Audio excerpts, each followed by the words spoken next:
Hello. I hope the warmth of being you is allowing you to be the real you. Welcome to the third episode of the series ReClaim Your Genius, powered by the ThinkStack, a cognitive breakthrough framework. This framework is designed for people and it helps organizations and individuals to not only understand but also own and design the unique ThinkStack, operating and in sync with the metaphysical, emotional, rational, and decision making planes.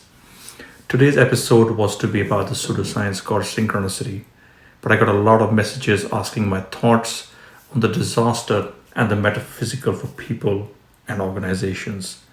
So, apologies for those that were expecting an episode on synchronicity.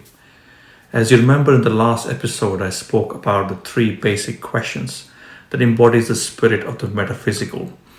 Basically, why do you exist?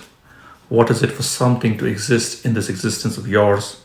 What type of existence there is? Today, I want to focus on the first point and I want to contextualize it with disasters. One such disaster we are living today, the pandemic. For a lot of people, the disaster will bring an overpowering impact onto their metaphysical existence that will have a compounding effect to the people around them and magnify itself in the organizations they are engaged with. More so, this magnification will be seen in organizations too, which I will explain a little later. Now, I'm often asked the question, why?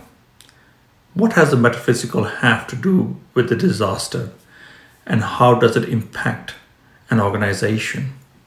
The answer is not simple, but the pathway actually is. We are all a product of our experiences, positive, negative, and even neutral, which frames us. Usually, we come to deem our existence into a state of guarantee, and that is natural because it helps us strive for balance and gives us comfort. Over time, we deem this as our basis of existence. This is what I call a default acceptance of existence. You get the gist. Every time a change impacts this default acceptance of existence, our emotional and rational plane, which hinge on our metaphysical, makes it difficult. There is an internal creation of conflict as your existing flux is challenged. This is the exact reason why disasters, and I'm not referring only to the pandemic, but even relationships such as friends, colleagues, and loved ones who create a shift in your metaphysical existence. This is the default even for organizations. Organizations are living organisms breeding a metaphysical culture, more often in the form of a deemed acceptance. This is often referred to as identity. This deemed acceptance runs deeper as an organization lives on. The ThinkStack pays close attention to the need of existence and organization in its framework. The reason is quite simple. Organizations thrive and are built around a need.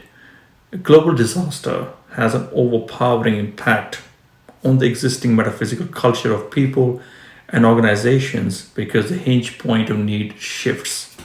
The older an organization on a timeline, the more devolved and blurred its original reason of existence gets, because every phase of its evolution creates multiple ripples on its metaphysical plane, ripples that are valid only for that period of timeline. That is the core of the problem why large organizations cannot shift quickly to impending change.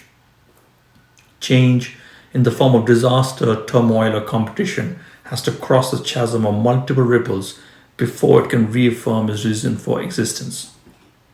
So you see, the solution is often recognizing what is a real reason for you or the organization which you may represent. The answer is definitely not in the experiential, which lies in the rational plane, as most of us tend to believe.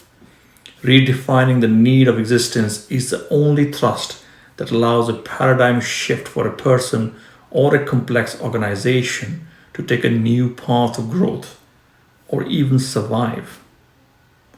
So the question remains, why do you exist? And now you can understand how reframing as a concept works on the metaphysical, especially when we question it. Keep watching. This is Gagan B signing off from another episode of Reclaim Your Genius.